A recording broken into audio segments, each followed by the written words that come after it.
Siang semua teman-teman, bapak-bapak, ibu-ibu.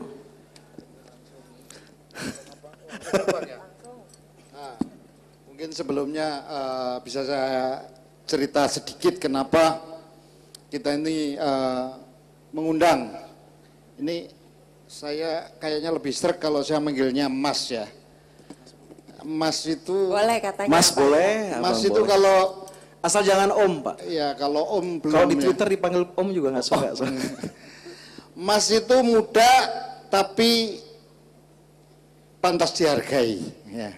Nah ini dengan karya-karyanya yang sungguh penuh kreativitas ya, yang agak bahasa enaknya itu mungkin agak melenceng dari pakem ya, tapi memberikan satu hal yang sangat bagus.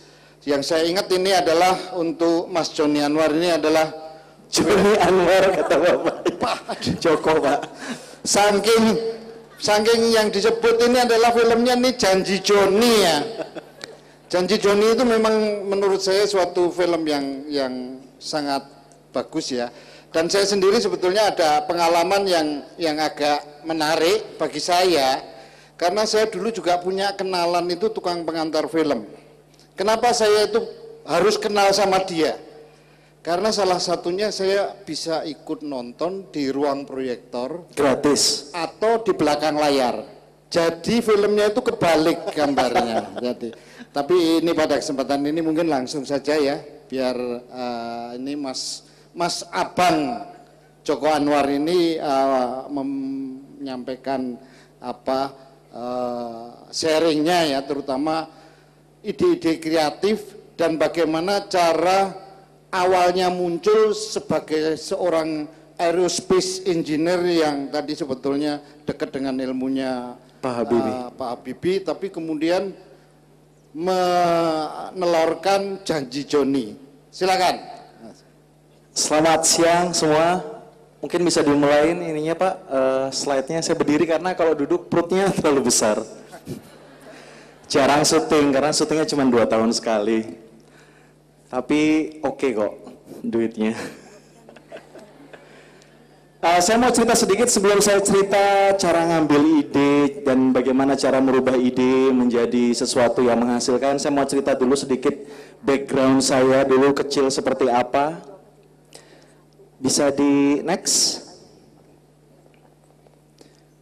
Terus a little background. Kok gendut ya dari kiri? Sini aja deh. Nah gini. Ini ukur sendiri kemarin, nggak rata. Ya terus. Loh. Ini apa ya? Sebelumnya Mas, sebelumnya. Ulang dari awal. Ya, buka pelan-pelan. Mencetnya harus pelan-pelan gitu, karena dia lompat. Mudah-mudahan ini bukan nanti saya tua ya. Harus lebih ganteng dari ini. Perutnya sih sudah sama. Coba ditarik dikit. Ya. Next. Pencet. Lagi. Lagi. Lagi. Lagi. Sekali lagi.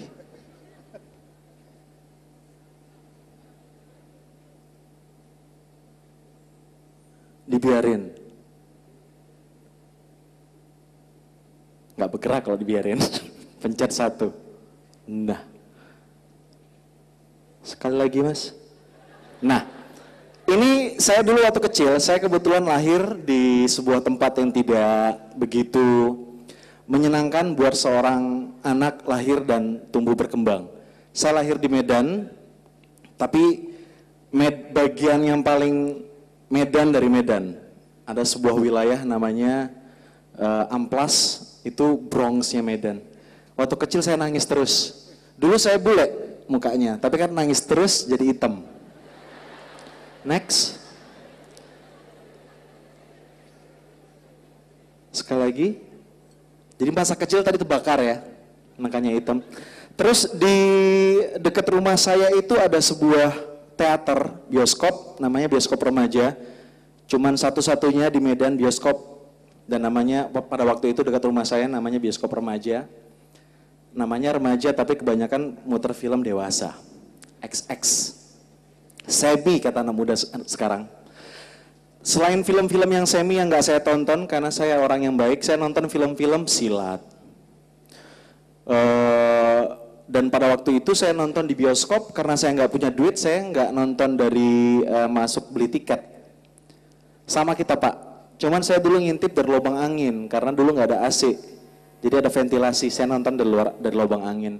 Nah dari lubang angin itulah saya nonton film-film ini. Ada film silat, terus Mas, ada film horor, ada film romance ya. Next.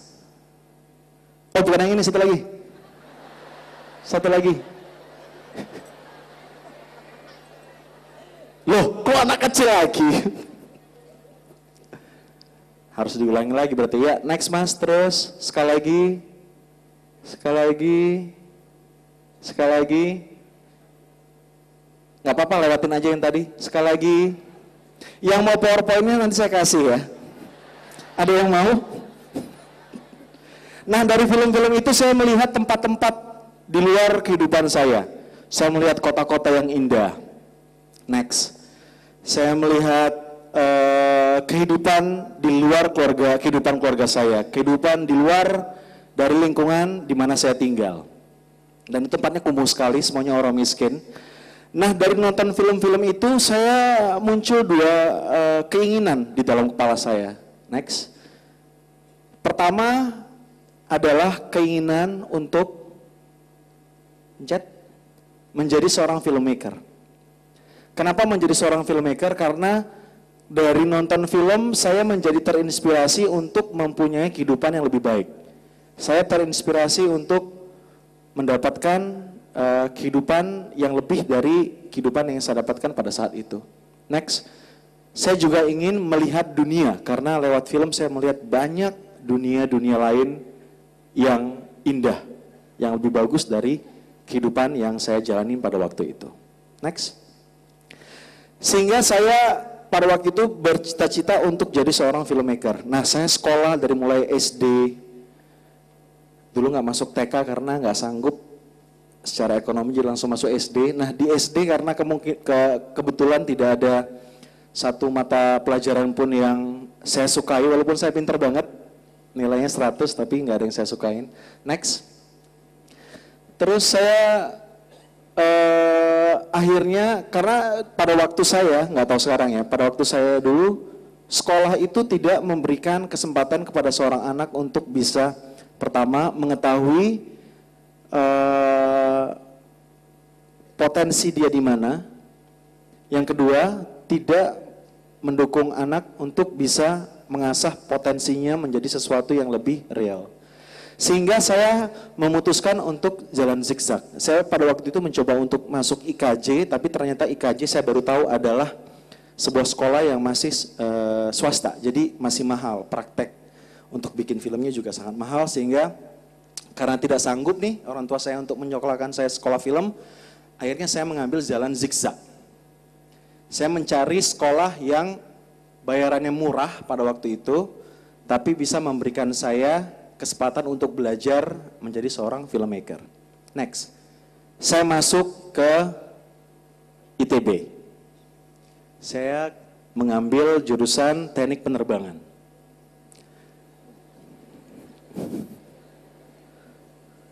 Jadi dulu milih teknik penerbangan ketika saya lagi pusing mau kuliah di mana gitu ya, di pinggir jalan.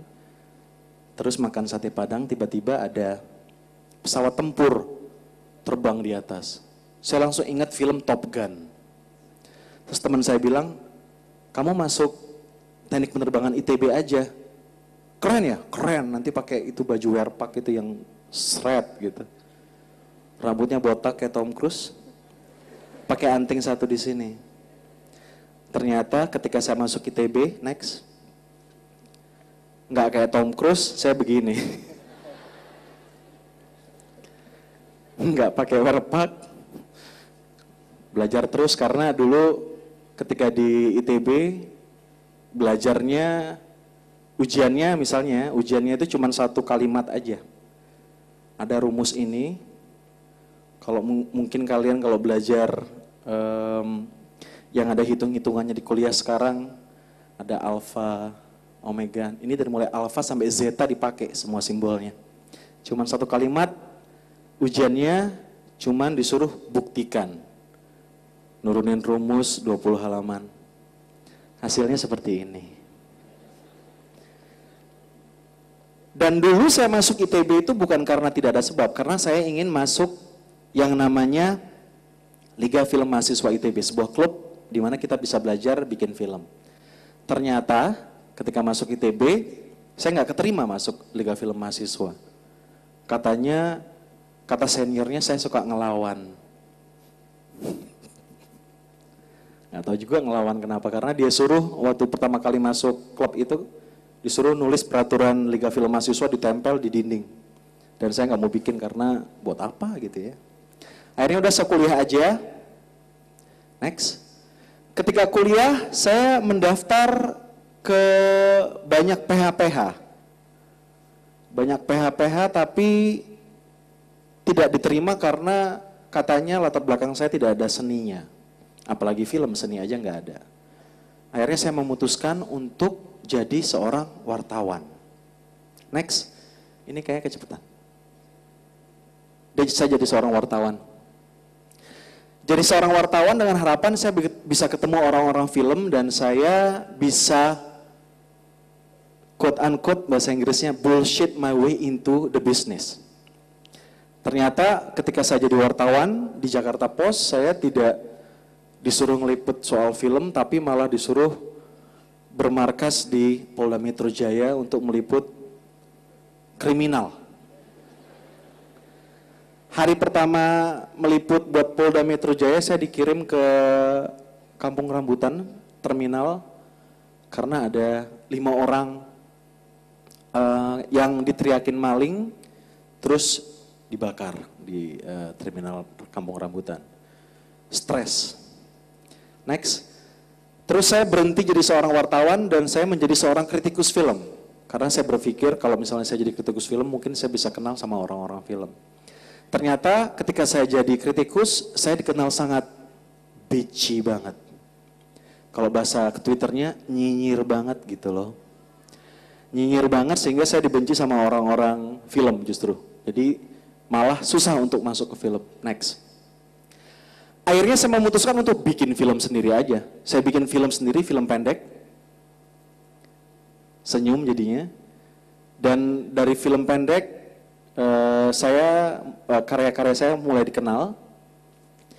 Dan setelah saya bekerja sebagai seorang filmmaker di Indonesia, saya melihat ke belakang apa ya yang ternyata yang membuat step-step yang saya jalani kok sampai akhirnya walaupun susah sekali tapi akhirnya berhasil jadi apa yang saya ingin lakukan sebagai manusia. Ternyata tanpa saya sadar, saya telah membuat 3 hal. Sesuatu yang bisa menjadi panduan kita bersama.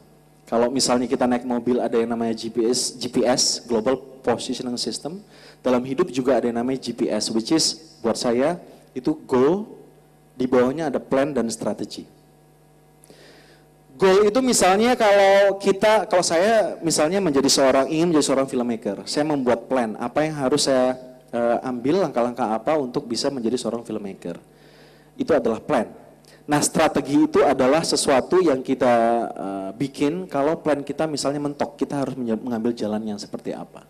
Next.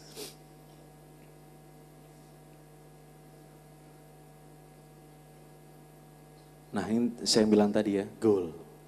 Bukan goal.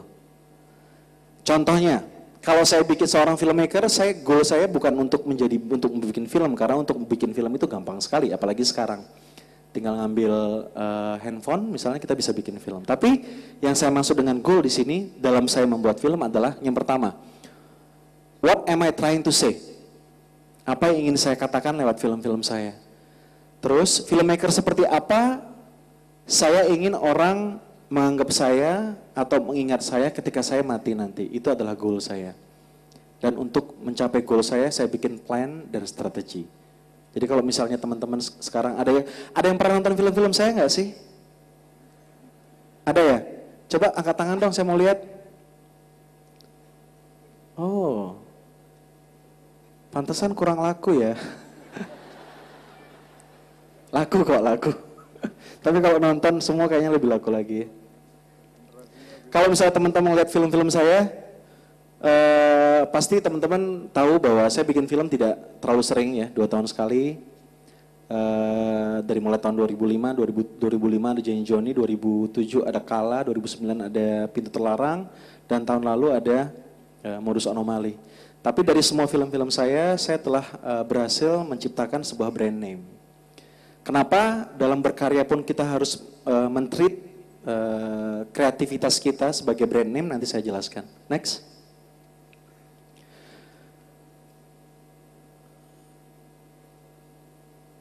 Terus, tadi ini udah, biar singkat kita sebentar aja strategi. Biar ada waktu untuk nonton film pendek ya. How to make plans work, how to solve problems. Ini namanya strategi yang saya bilang tadi.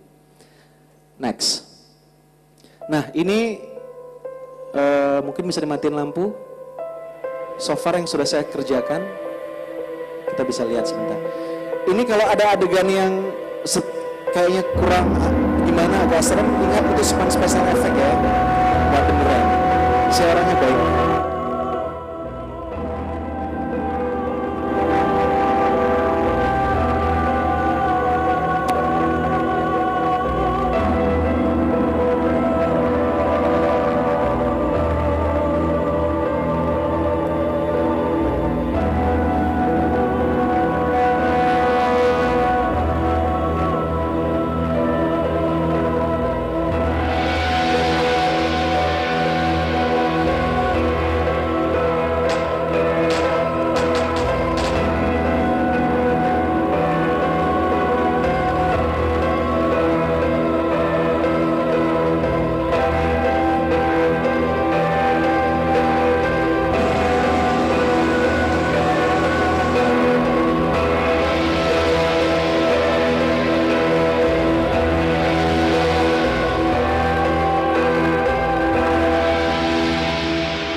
It's oh so swell inside a season that goes well. The light is gay, the moon is fair, into a swell to celebrate, quickly to play, to wish you all the joy can lay. A merry mist in Christmas bliss for all Special effect. today.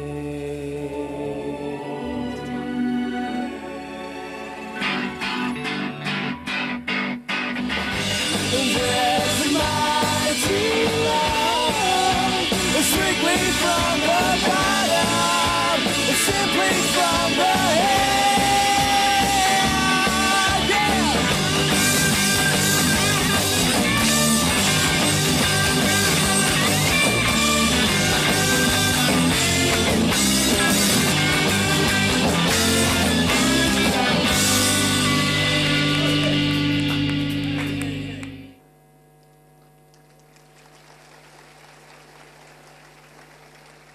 Dan ini film yang terakhir saya kerjakan.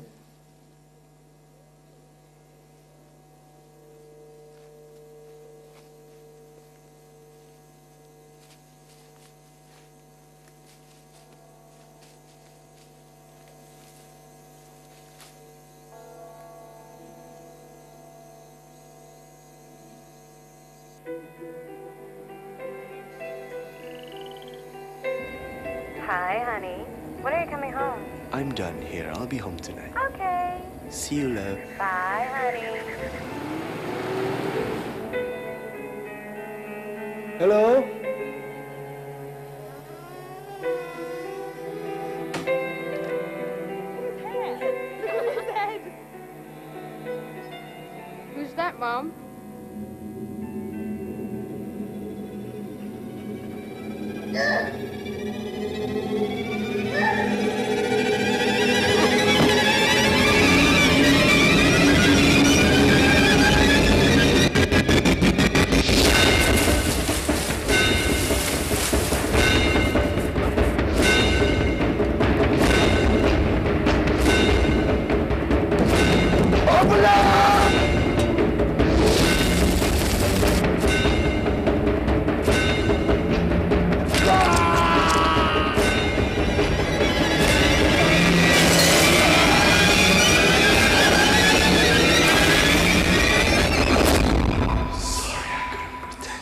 Ya, DVD-nya sudah ada, silakan beli. Habib dan Ainun belum ada DVD-nya, bisa ditonton di bioskop, tapi Modus Onomali sudah ada di toko-toko DVD. Jadi jelaskan kenapa saya tidak ditawarin untuk menyutradarai film Habib dan Ainun.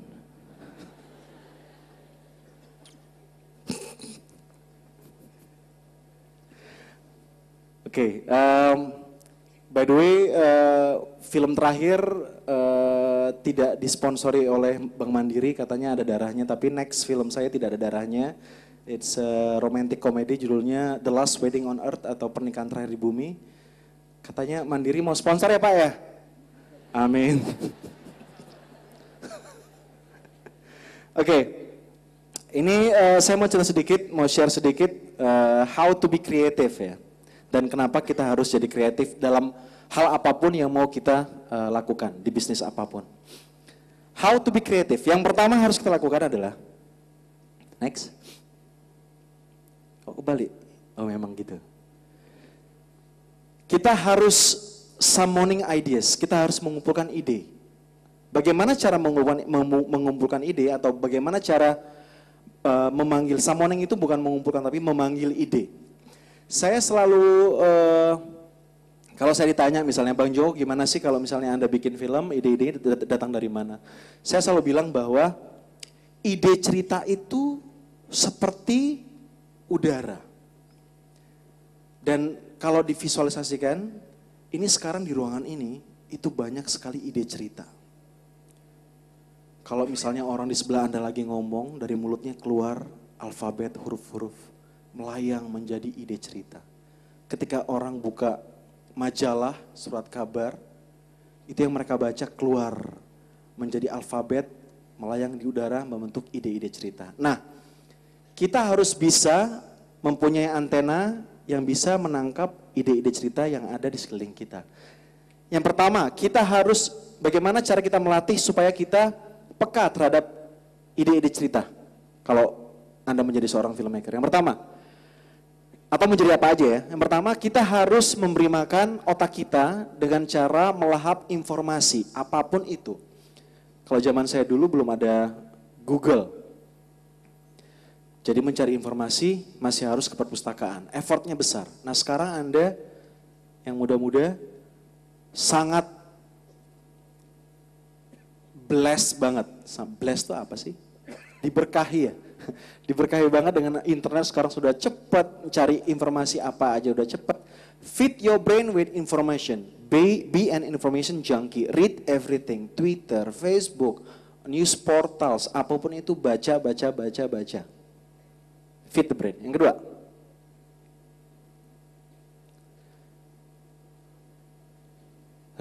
refuse to be a cliche. Kalau misalnya kita mau bikin apa aja, kalau saya dalam hal ini saya bikin film, saya menolak untuk membuat cerita yang sudah sering dipakai sama orang.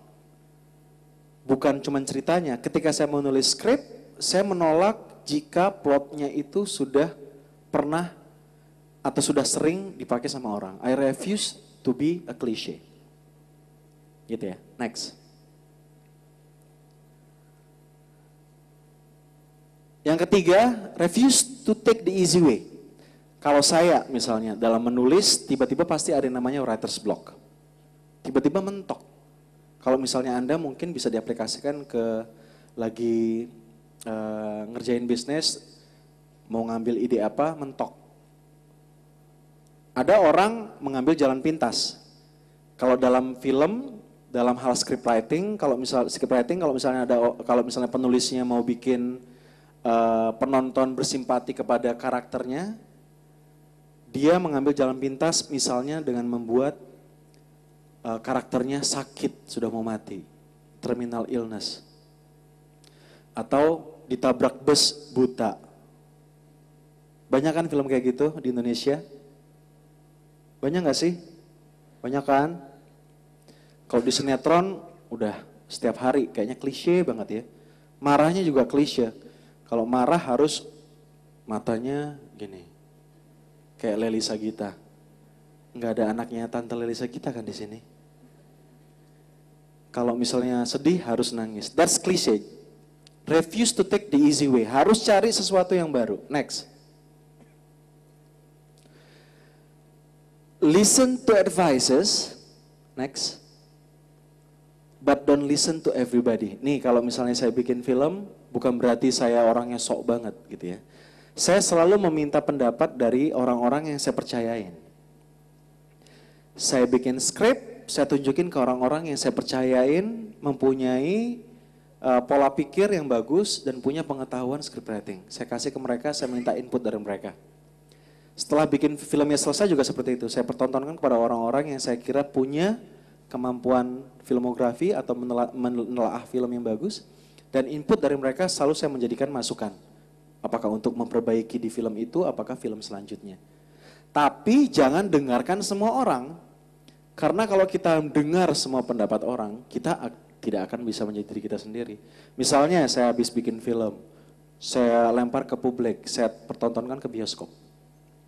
Pasti banyak orang yang memberikan komentar, kurang ini, kurang itu, kok begini, kok begitu. Kalau misalnya semua saya dengarkan, nextnya saya mengikuti orang, ya saya berarti tidak lagi menjadi seorang seniman, tapi menjadi seorang pembuat film pesanan misalnya. Gitu ya. Next.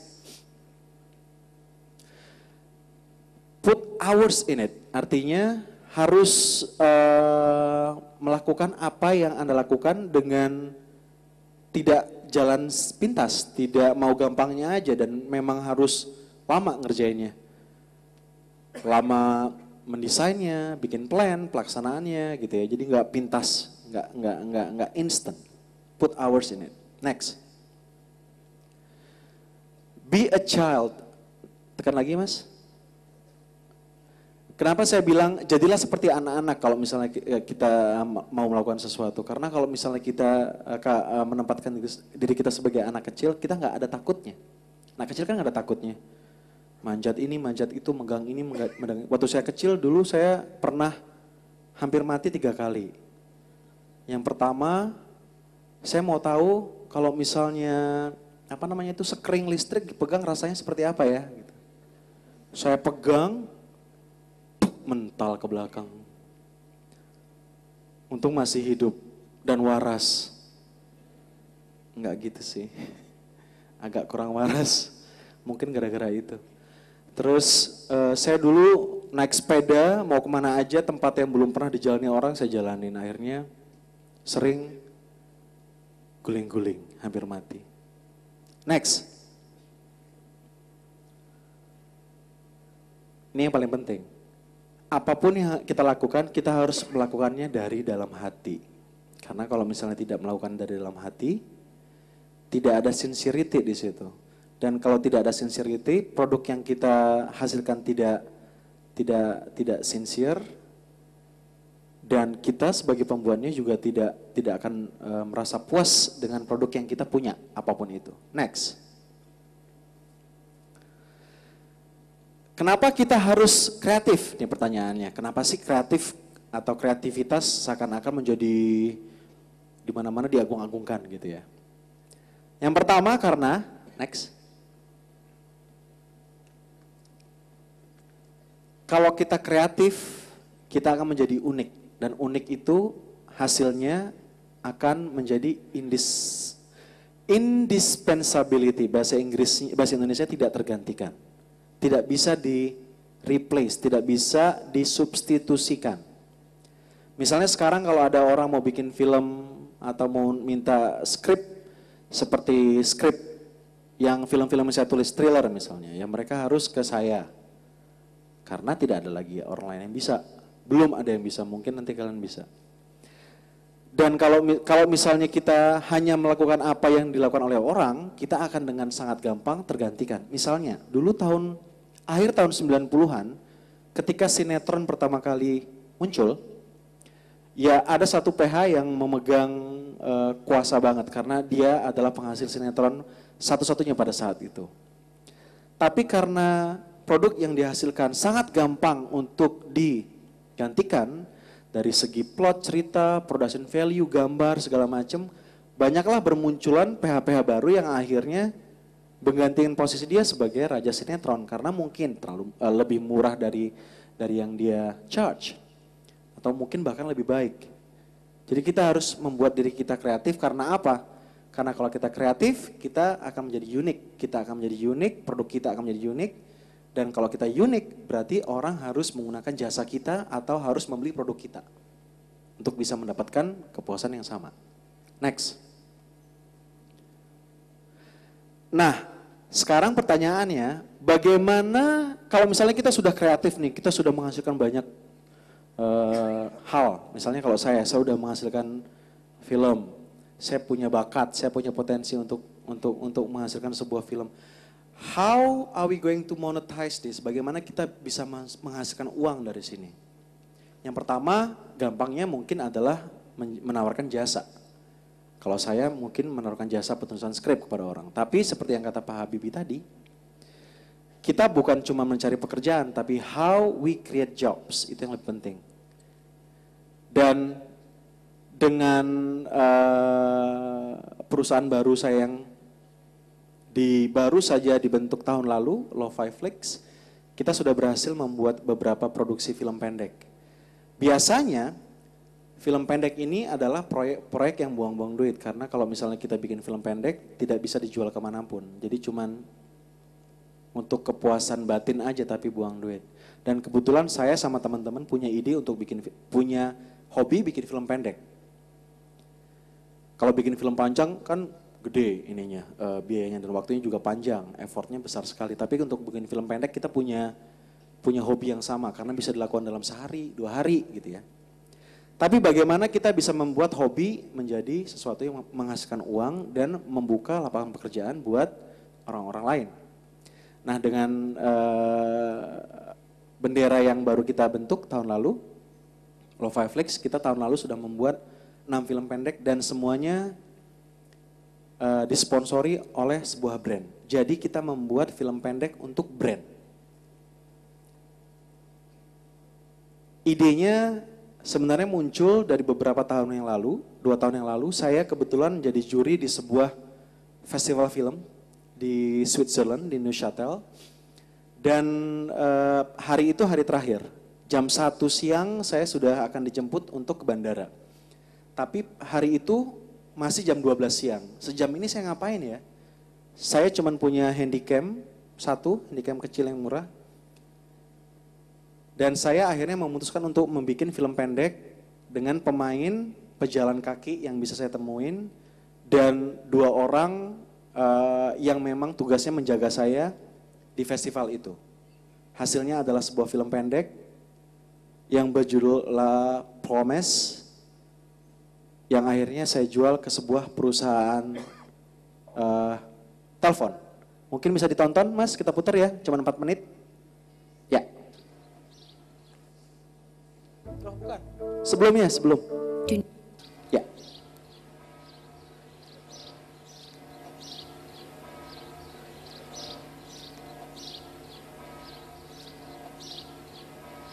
Ini di-syuting di sebelah hotel. Je sais vraiment pas quoi te dire. Pardonne-moi.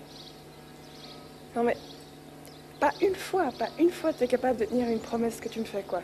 Genre, ma famille t'a attendu pendant 4 heures. Ma mère avait fait la bouffe, elle se réjouissait vachement de te rencontrer. Je crois que tu voulais voir ma famille. Mais oui, bien sûr, arrête. Mais il m'est nouveau arrivé un truc barge.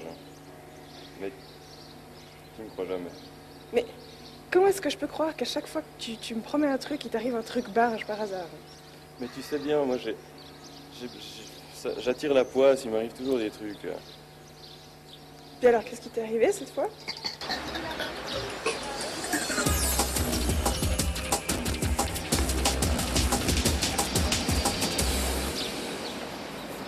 Est-ce que vraiment c'était primordial que tu me poursuives?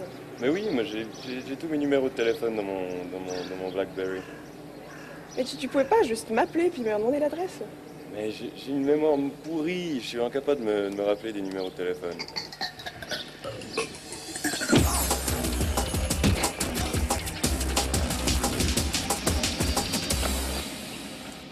De quel sac tu me parles? J'avais mon sac.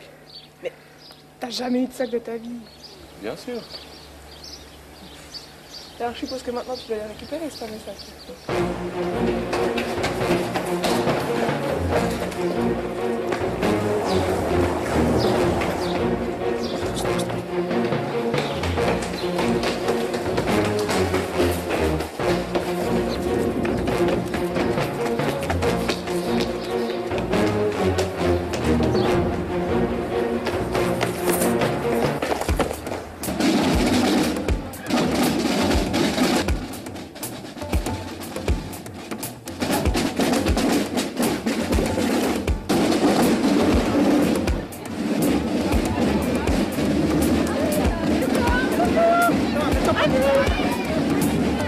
Parade de gamins. Mais oui. Quelle parade? Je sais pas, il y avait des gosses partout.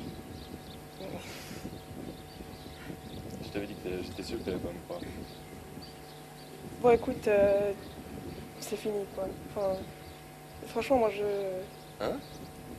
Mais écoute, je peux pas être avec quelqu'un qui est incapable de tenir ses promesses, ne serait-ce qu'une fois, et puis enfin, j'en ai marre quoi. J'arrive plus, c'est fini. Anna, je suis vraiment désolé. Je te promets que ça Non, va plus alors se non, passer. je veux plus que tu me promettes quoi que ce soit là. Moi tout ce que je veux, c'est que tu me foutes la paix.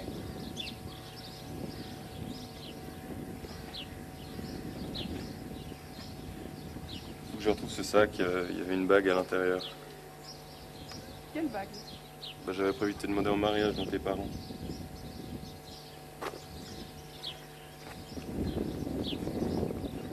Mais t'es sérieux ou... De toute façon, maintenant ça sert plus à rien.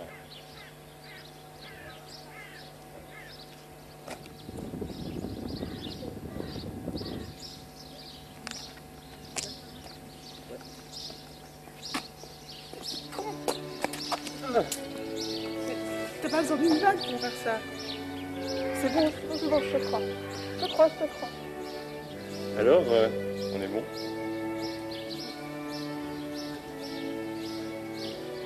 Écoute, il faut que je retourne travailler maintenant, mais je te retrouverai une nouvelle bague. Oh, mais t'as pas besoin de ça. Si.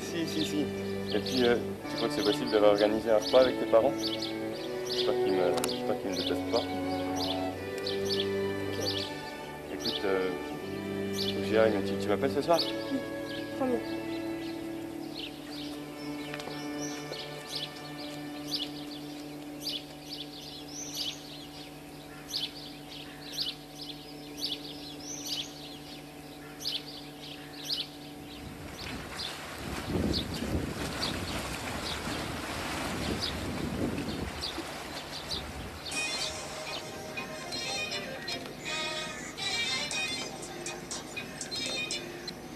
Hello? Je t'ai dit que ça allait marcher. I just don't understand what you're still doing with her. Mais je l'aime bien, elle m'aide des fois pour le loyer. How can I be sure that you're not doing to me what you're doing to her?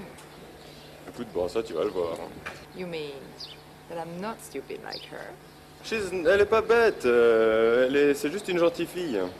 So now you mean that I'm not kind?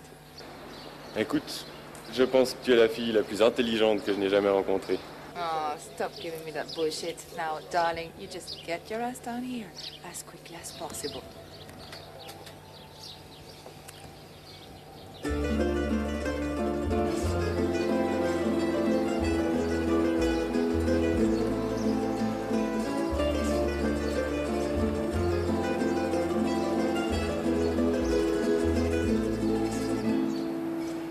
Ya, dan ini saya tawarkan ke sebuah perusahaan handphone, mungkin Anda tahu yang mana. Dan mereka membelinya seharga hampir 100 juta rupiah. Hanya bekerja dalam sejam. Ini syutingnya sejam, cuman di sekitar di sekitar hotel ya, sambil nunggu mobil. Sehingga saya berpikir kalau misalnya ini kita jadikan sesuatu yang lebih serius, mungkin bukan cuman bisa menghasilkan uang buat saya sendiri, tapi juga buat orang-orang kreatif yang saya kenal.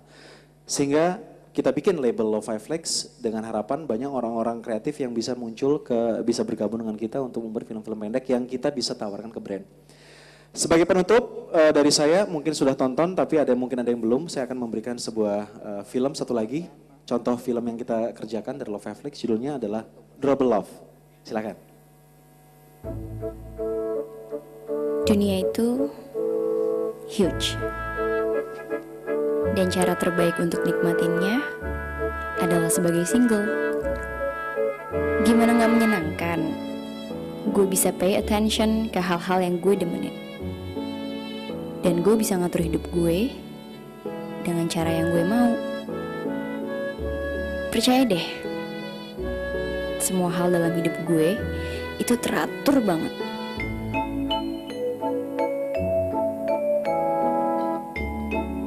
Siapa sih yang butuh pacar? Toh koneksi dengan manusia lain bisa lo lakuin lewat sosial media. Bukan berarti gue gak percaya sama cinta. Tapi ngapain maksain kalau lo belum ketemu yang benar-benar in chip to lo. In the meantime, nikmatin aja hidup sendiri. Nggak mesti ngasih perhatian ke pacar lo. Nggak ada yang nagging. Sampai pada suatu hari, dia muncul.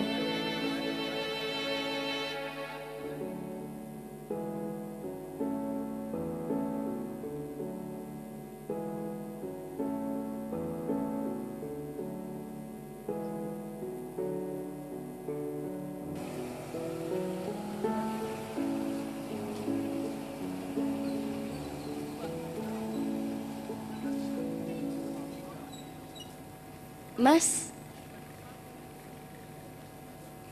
mau main bowling ya? Hah?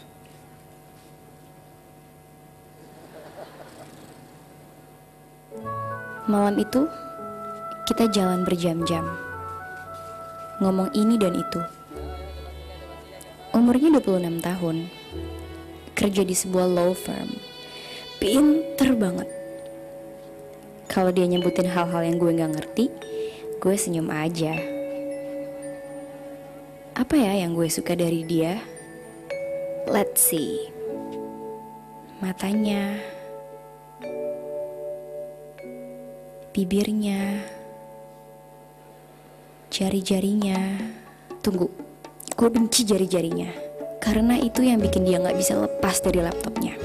Setelah jadian beberapa minggu, dia hampir gak merhatiin gue lagi.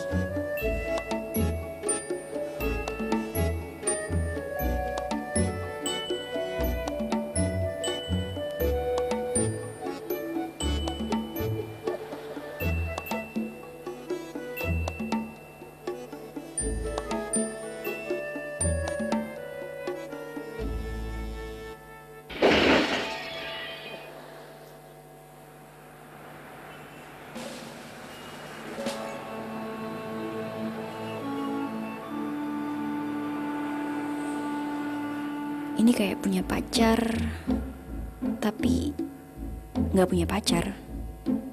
Bener-bener ngebingungin banget.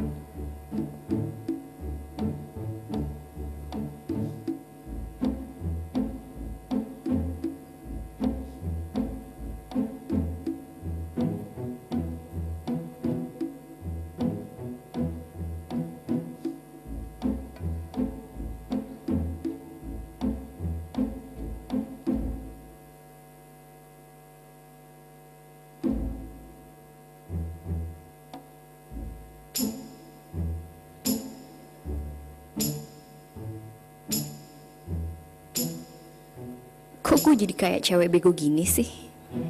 Gue adalah perempuan independen. Sekarang duduk aja gue gak bener.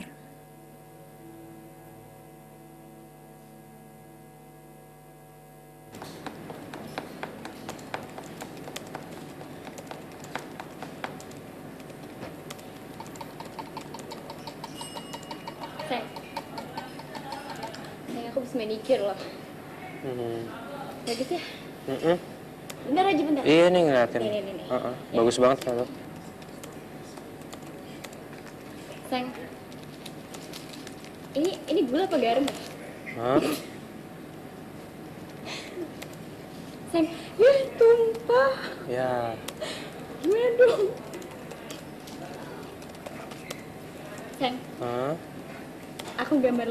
buat kamu. Iya.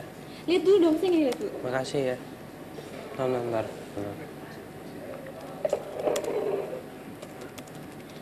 Sayang, aduh, mataku kelilipan. Aduh. Ya, jangan dong. Kasian kamu.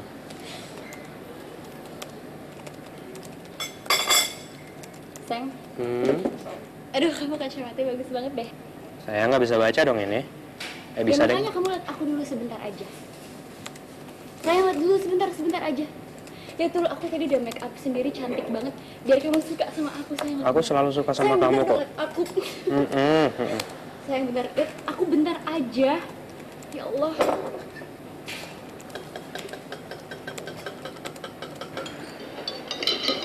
Kamu tau nggak? Ini kok nggak ada akarnya ya?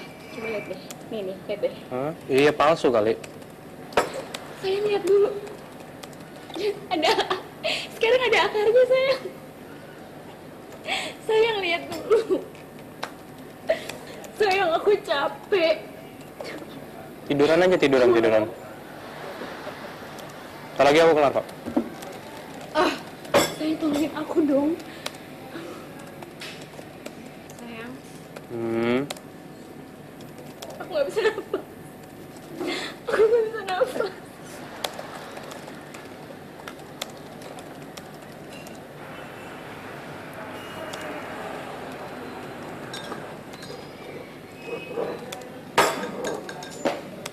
Saya kemana?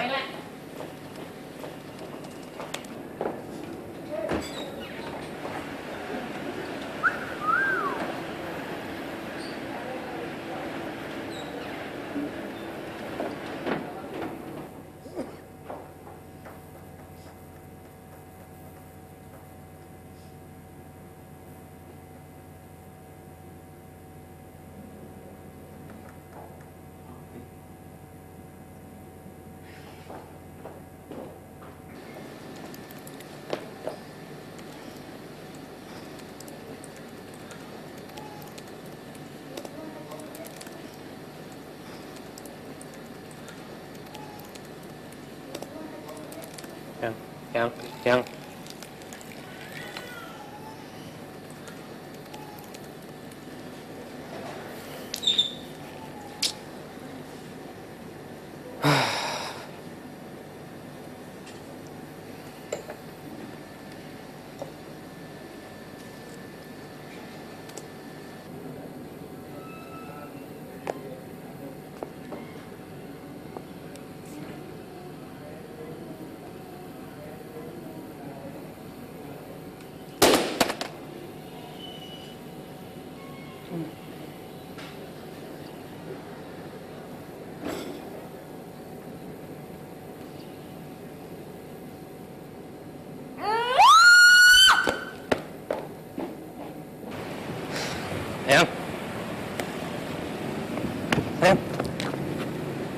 Apa? Kok marah sih?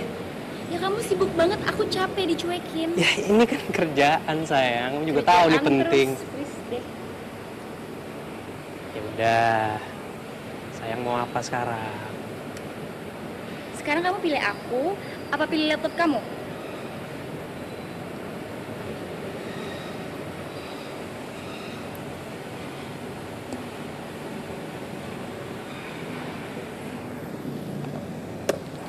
Bentar ya.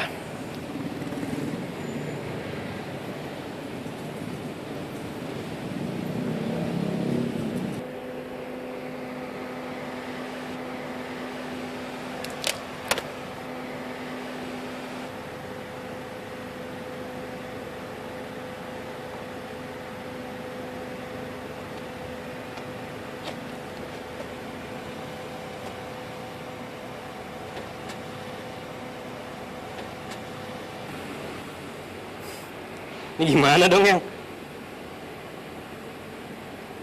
Aku tetap milih kamu. Ini Die Hard, Yang. Emang Bruce Willis? Enggak. Kayak cintaku sama kamu. Ya.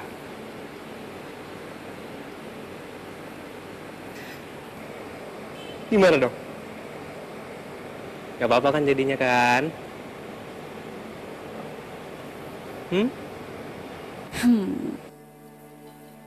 Kayaknya he's not that bad. Dia itu geek. Dan geek itu seksi.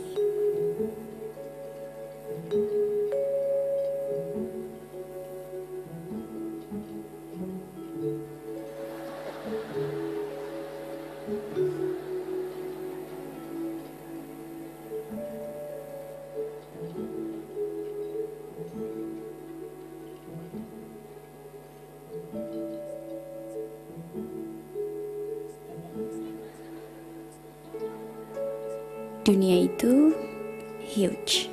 Aku nggak bisa ngabisin sendiri. Makanya aku pingin bagi sama kamu.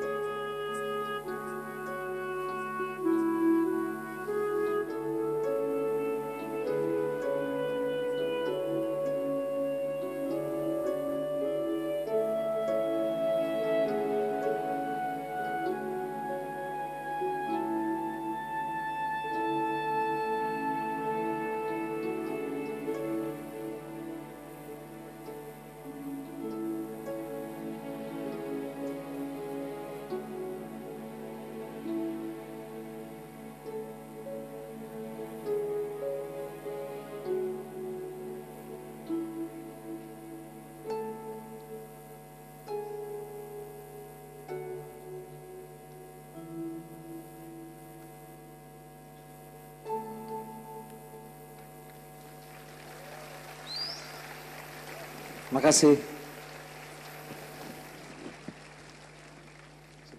Oke, terima kasih sekali. Ini kita dapat insight ya yang sangat luar biasa dari Bang Joko Anwar. Ini tadi kalau dirangkum terlalu banyak ya apa yang sudah dilakukan dan diceritakan dalam jangka waktu pendek. Tapi bagi rekan-rekan mahasiswa yang penting itu ada paling tadi saya tangkap itu bahwa kita itu punya tujuan, punya goal, kemudian ada plan-nya, kemudian ada strateginya, dan kemudian ada tadi yang how to be creative. Itu yang paling mendasar kalau saya simpulkan itu adalah lakukan dengan hati Anda, ya bukan dengan keterpaksaan. Beri applause yang terbaik bagi Bang Joko Anwar atas sharingnya. Terima kasih Bang. Terima kasih.